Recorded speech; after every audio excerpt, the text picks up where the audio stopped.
మరో breaking news చూస్తున్నాం. మంత్రి నారా లోకేష్ పై ఎక్స్ వేదికగా మండిపడ్డారు ఎంపీ విజయసాయిరెడ్డి. నారా లోకేష్ కు రిప్లైగా ట్వీట్ చేశారు. తాను మీడియా ప్రతినిధులను ఎన్నడూ దూషించలేదని తెలిపారు. మీడియా ముసుగులో మీరు పెంచి పోషిస్తున్న కుల అరాచక శక్తుల గురించి మాత్రమే మాట్లాడానంటూ నారా లోకేష్ కు రిప్లై ఇచ్చారు. తన మాటలను తప్పుదారి పట్టించొద్దు, అర్థం కాకపోతే తన ప్రెస్ మీట్ మళ్లీ వినాలని సూచించారు. మంచి మర్యాద గురించి ఎవరికైనా అవసరమైతే తాను నేర్పిస్తానన్నారు. మీ భాష ఏమిటో మీకు తెలియాలంటే గత 20 నెలలు మీ వీడియోలు మీరే చూసుకోండి లోకేష్ కు ఉద్దేశించి పేర్కొన్నారు.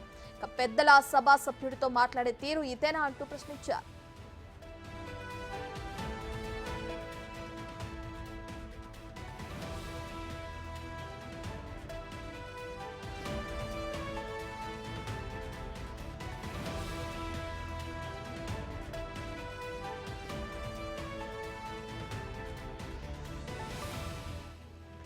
మాజీ సీఎం జగన్మోహన్ రెడ్డిపై వైసీపీ నేతలపై టీడీపీ నేత బుట్టా వెంకన్న ఫైర్ అయ్యారు. సీఎం చంద్రబాబు శ్వేతపత్రాలు విడుదల చేస్తుంటే వైసీపీ తప్పులు ఎక్కడ బయటపడతాయోనని ప్రెస్ మీట్లు పెడుతున్నారన్నారు. మాజీ సీఎం జగన్ 5 ఏళ్లుగా రాష్ట్రాన్ని చెత్తగా మారిస్తే చంద్రబాబు ఆ చెత్తంతా క్లీన్ చేస్తున్నారని తెలిపారు. ఇక జగన్ మరోసారి అధికారంలోకి రావడం ఇక కలగానే మిగిలిపోతుందన్నారు బుట్టా.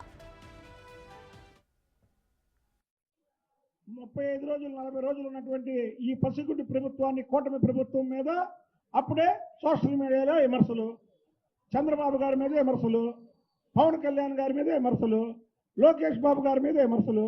ఏంటి నీకు 11 సీట్లు ఇచ్చి ప్రజలు వాకు పెట్టినా మీకు సిగ్గు రాలేదా? సిగ్గు సరం లేదా?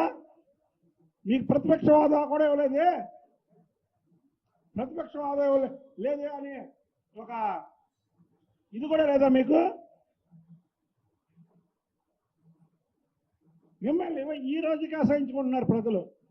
అయ్యో ఎందుకు ఈ 11 సీట్లు ఇచ్చాం, జగన్మోహన్ రెడ్డిని పులివెందుల ఎమ్మెల్యేని ఎందుకు చేశాం, అసలు పులివెందులలో కూడా ఈ జగన్మోహన్ రెడ్డిని ఓడిస్తే అసలు మనకి బాగుండేది, జగన్మోహన్ రెడ్డి పీడ వదిలేదని.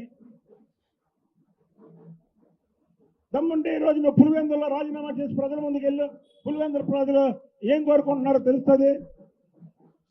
ఇవాళ చంద్రబాబు గారికి 35 రోజులైతే 35 రోజుల మీద నన్న పేరు నాని పెట్టినటువంటి తప్పులు మాట్లాడడం అనేది చాలా విడ్డూరంగా ఉంది. అసలు పేరు నాని నువ్వు బందరుకి ఏం చేసావు చెప్పు? బందరు పోర్టు చంద్రబాబు నాయుడు గారు 2019లో మళ్ళీ ముఖ్యమంత్రి అయితే ఈ పార్టీకి బందరు పోర్టు పనులు పూర్తి చేసేవాళ్ళు. నువ్వు అసలు నువ్వు అక్కడ ఏం చేసావు? నువ్వు అసలు బందరికే నువ్వేం చేయలేకుండా చేయని మనిషివి. ఇవాళ